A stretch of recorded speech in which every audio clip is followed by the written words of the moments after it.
Hello, this is Ananya. In today's lecture, we will be building our own project. Isn't that exciting? We have learned so much, right? We have learned about lists, inbuilt functions, user-defined functions, strings, variables, what not. We have almost covered the basics of Python. So it's time to meditate, relax, and build our own project in Python. So why waste time? Let's get started. Okay, so just as I said, we have studied so much. I guess let's just not waste time anymore and let's get started and see what we are about to do with a tiny little project. So what I have planned for you all is, I want you all to use all that you have learned, lists, then functions, may it be inbuilt functions or user defined, then you should try and use string functions, loops, conditional statements, nested conditional statements, all of that. I want you to use all of these topics that I mentioned to build this current project. So I gave it a fun name saying, do you want to be a teacher? You might be thinking, what does she mean by do you want to be a teacher? How can that be a project name? But never mind, I just thought about trying to make it a little fun. But the action of the project is going to be quite similar to what I named it. So do you want to find out? Well, let's see. Alright, so what's happening out here is, imagine that you're the teacher and you have a student to whom you've said to write maybe a paragraph or maybe a sentence, whatever, okay? Take it as you have given the student the choice how many sentences he or she wants to write. So depending on each sentence that the student writes, you will check how many mistakes the child is making. For example, take the first sentence here. The student has written, "How are you?" Well, if you notice, there are two mistakes here. That is, the student hasn't started the sentence with the capital letter, and also it being a question, the student has given a full stop. So what I decided on is, each error that the student makes, it'll cost him or her 1 mark each, and each sentence that the student writes, they have the chance to score a maximum of 3 marks per sentence. Okay, so for example, the student wrote 2 sentences, so the total will be calculated out of 6. Okay, so 3 per sentence, and each mistake the student makes, that'll cost him or her 1 mark. So you also have to mention, being a teacher, you have to mention you have made 2 mistakes and the final score, that is your score is 1 out of 3, since there's just a single sentence here, and also provide the child with the correct answer, that whatever the expected output should have been. Now what if the child is brilliant and he or she hasn't made a single mistake? Well, in that case, you will have to mention that you have made no mistakes and pretty good work, keep it up. Okay, this is the base of our project. I really hope you can maybe pause this video or just stop this video, think of the question a little bit more, try this out on your text editor or your IDE, and then maybe come back and view this again, okay? Because then if you have done the project by yourself, you might want to come back and see that what other ways there are to do it. Maybe you have some refined method of doing the project rather than how I did it, because I have used the only topics that I have taught till date. I haven't used anything else. So maybe if you know about maybe say dictionaries or something as such, your code might be way more refined. But my only point is I want to use every single topic that I have taught till date, such as lists, functions, strings, loops, conditional statements. With these topics I am building a project, so it'll be great if you go and try this out by yourself, and please come back and watch this video once again. Then you will get an idea of various ways one can attack a certain problem. Alright, so hoping you have tried this out by yourself already. Now I am going to start with this code, so let's get to the IDE and see what we can do about this.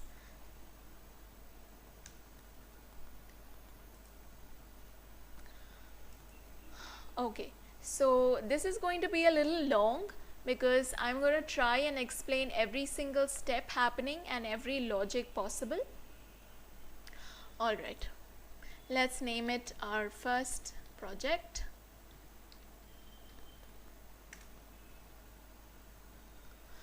Okay, so let's start with the main logic first, because it's always preferable that you first build the logic of your program and then go ahead with the beautification and making your project user friendly. Alright, so there's always bonus points, you know, in making your code user friendly. Okay, so let's start with our first logic, and now I'm going to place this logic in a user defined function.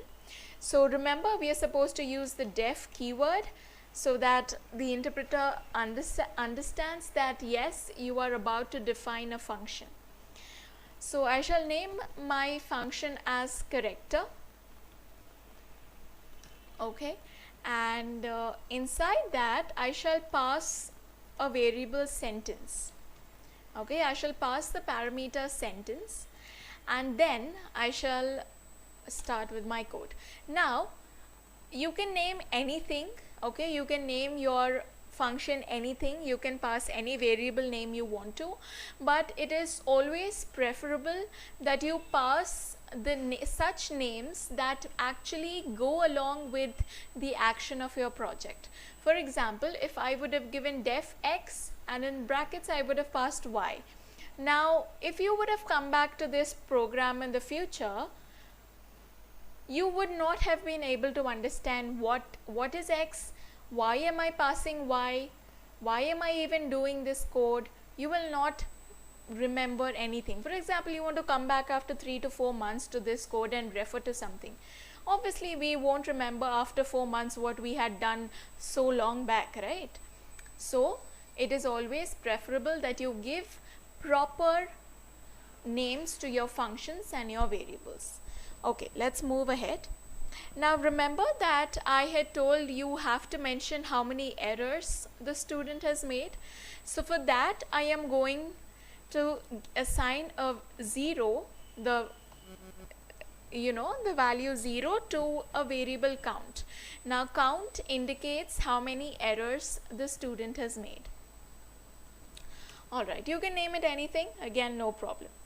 Now first we need to check that if the first letter of each sentence is capital or not. Now how do we do that? We use string functions. Okay, I had taught this to you all during our string operations lectures. I really hope you all remember that in case you have visited all my videos. Alright, so what I want to say, I want to check, alright, so if sentence of 0 0. Now what does this mean? It simply means that access the first word, okay, and then the first letter of the first word. For example, if I had this is a cat, okay, so the first slice, that is this, the first 0 would give you the word this, since it's at the first position, and now inside the first word the second slicing, that is the second 0, would give you the letter T, and using that first letter you can check if it is a capital or not. So this is basically using string slicing. All right, now you use your function, your string operation. So you're checking if the first letter of the sentence is lower, then okay, let me just hit enter. Okay, then increment the value of count by 1, because then you will know that the student has made one error, so you increment it by 1, since we are considering that each error costs 1 mark. And then you will also have to correct the sentence, because you want to show what the correct output is. So for that, what you have to do is sentence is equal to, that is, you're overwriting the wrong sentence, so sentence dot capitalize. Now capitalize is another string function that basically turns the first letter of your string into capital, okay, if it is not, because we are already checking only if it is lower, then capitalize it, otherwise don't do anything, move ahead, and you don't even have to increment 1. Okay, now remember the first example that we had taken. What did it say? How are you, right? Now how are you is basically a question, so let us create a list that stores all the possible words that tend to create a question sort of sentence, such as the words how, where, when, is, are, will, can, and all of these. Okay, try and create a list with these words so that you can check if the first word belongs to the list or not, and then you can continue if incrementing or not incrementing your count accordingly. Okay, so let me create a list named questions, and in that I shall store all these words. Now list is always within square brackets, right?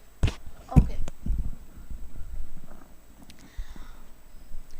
let me give the words are. Now make sure you have all of these words in capital letters, like the first letter of the each word should be capital, because we have already corrected the sentence here.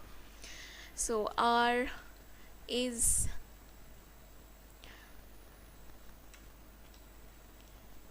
then you have will, would, can,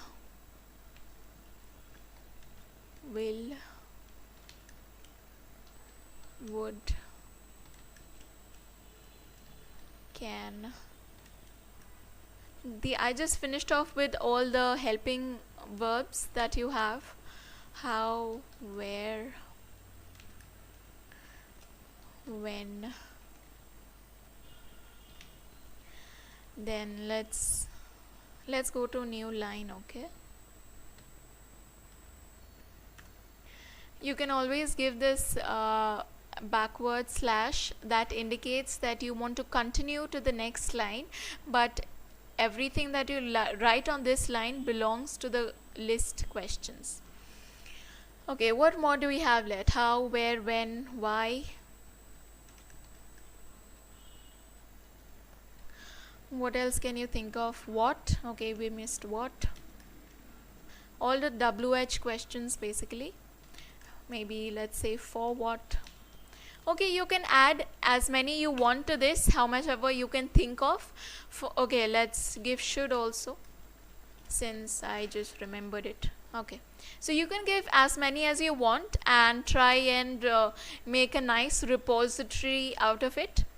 Okay, now that we have created the list, let's check if the first word belongs to this list or not. Okay, we have to check, right, basically if the given sentence is a question or not. So if sentence, now how do we access the first word? You can either use slicing, or you can use the function split. It will be preferable to use the function split and then check. Okay, so what I am going to do is, this is a little complicated, but I wanted to use it just so that you get familiar with all these functions. So if sentence dot split and split it by a space once, okay, if you remember, this is how we had if you remember the split function example that we had taken in string operations, this is how it works. And now after splitting it, like each word gets split by the space, what I want you to do is, I want you to access only the first word. So basically what you're doing is split it, and after splitting the sentence, use slicing on it. Okay, split and then slice. So slice, we know, we basically just put it in square brackets, and since accessing the first word means slicing only the 0th character, sorry, the position. Now if this thing is in questions, then now you will have to give another condition to check if there is a question mark at the end or not. Okay, now you have the practical example of using nested if. Okay, so now you check if sentence of -1. Now why -1? Because question mark will always be at the end of the sentence, and we remember we had these by indexing possible in sentence, in strings and lists. So we shall use the last character, which can be indicated by the value -1. So if sentence of -1 is equal to question, okay, the question mark, then there is no error, then you return the sentence. Okay, so you return the sentence and the number of errors. So either there, till this point, either there will be one error or none. Okay, so if for example there was a question mark but not a capital in the beginning, you will return 1, and if there were no errors at all, there'll be count will basically be 0.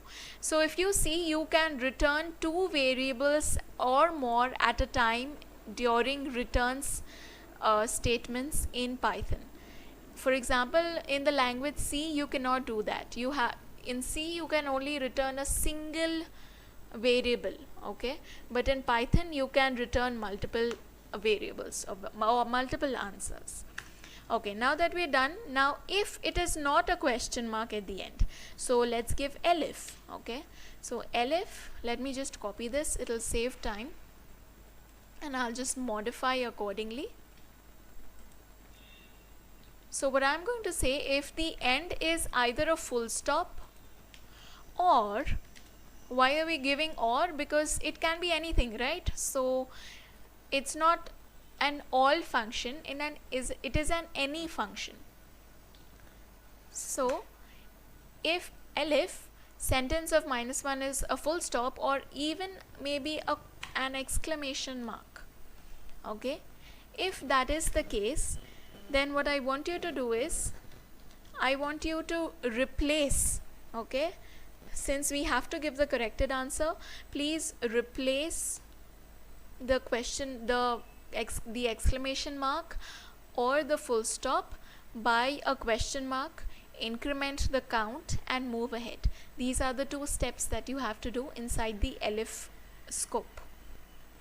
So let me overwrite the sentence variable. So sentence dot replace. So inside the replace function, what we do is first give the variable that is to be replaced, that is the old element, and then by separating it with a comma, you give the new one. Okay, so similarly you do this for the exclamation mark.